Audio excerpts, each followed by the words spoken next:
Nagbigay ng reaksyon ang social media personality na si Sian Gasa sa tila namumuong love team nina Outstanding Asian star Catherine Bernardo at Asia's multimedia star Alden Richards. Sa kanyang Facebook post noong Miyerkules, April 3, sinabi ni Sian na bagay raw sina Alden at Catherine bilang magkumare. And I quote, Catherine at Alden bagay na bagay sila magkumare sa ad ni Sian. Mga kamarites, ano ang masasabi nyo rito? Comment down below.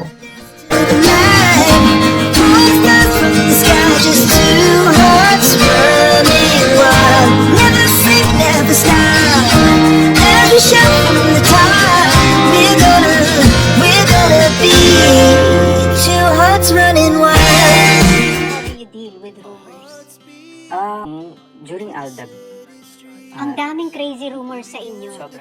Yung iba naniniwalang totoo yung rumors, ha? Exactly. Alam mo yung number one, may anak kayo. At kasal ko. Already said my piece about this. It's not true. Wala pong katotohanan lahat. Wala po kaming anak. We never got. We don't have Love child. Love child. Tired hearing about. Sa gender issue. Ganun din. Oh, tingin nyo ganun? Fine. Tingin nyo ba din? Fine. Ang iniisip ko minsan pag may ganung mga rumor. Baka Diba lahat sa showbiz pag lalaki, tapos pas walang walang girlfriend.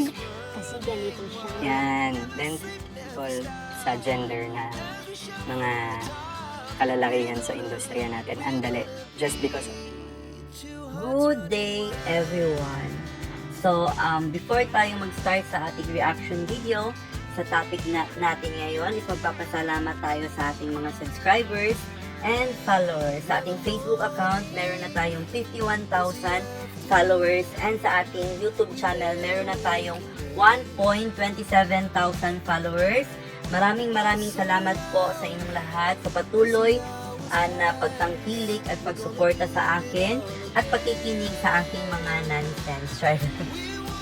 So again, maraming salamat po sa inyong lahat. And of course, sa ating sponsor again, Ma'am Sparkle of Ireland. Ma'am, maraming salamat po sa pinadala ninyo sa akin nung nakaraan. And parati po akong magpapasalamat sa inyo. At sa lahat ng aking mga followers and subscribers. So ito po, mag-start na tayo. Ito po ang inyong lingkod, Jovel Rosales.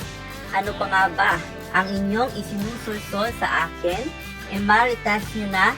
Dali! So, welcome sa ating I Care, I Share, I React. So, hot topic pa rin ngayon no, sa social media, ang pagbanggit nga ni Sian Gasa na kung saan siya nga yung sinasabi na marites ng bayan ng Pilipinas. No? So, sinabi nga niya na bagay raw si Catherine Bernardo at si Alden Richards, pero hindi bilang magjowa. Bagay daw sila maging isang magkumare. So, yun nga ay ang naging pahayag ng marites ng bayan na si Sian Gasa, no? So, ano ba ang masasabi natin dito? So, noon pa man talaga guys, nakakarinig na talaga ako ng mga comment ng netizen na talagang may pagkamalamya daw talaga si Alden, at saka marami na din talagang nagsasabi na mayroon nga siyang, I would say, kasi sa pahaging ni Sian na gano'n, parang ini-implicate niya na parang bakla si Alden Richards. So, well, ang masasabi natin doon is, without proper statement from Alden Richards kung ano ba talaga yung sexuality niya, kung ano ba talaga ang nilalaman ng puso niya, wala tayong karapatang manghusga sa kapwa natin tao.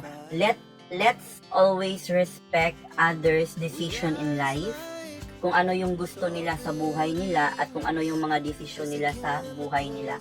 Nauungkat lang kasi talaga ang gender ni Alden Richards dahil nga siya ay public eye figure, kasi nga isa siyang artista, nasa entertainment industry siya, so napag-uusapan talaga yon.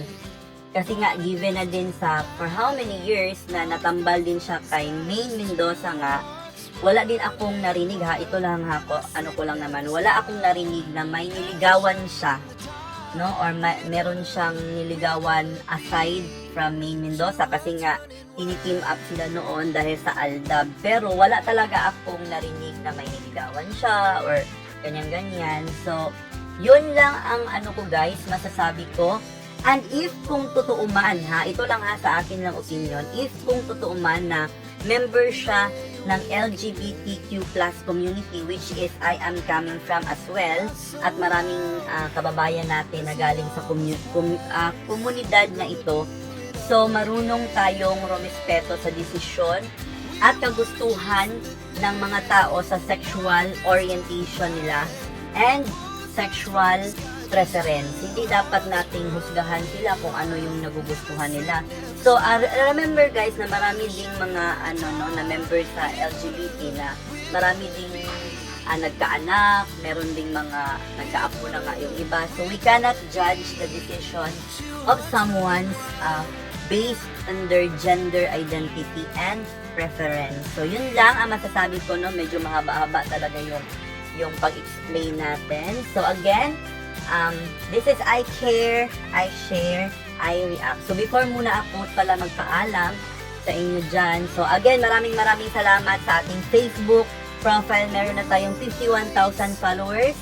And of course, sa ating YouTube channel, meron na tayong 1.27. So, ang bilis lang talaga tumaas ng channel natin, no? So, that's still Jovel Rosales Vlog. And of course, Jovel Rosales in my YouTube.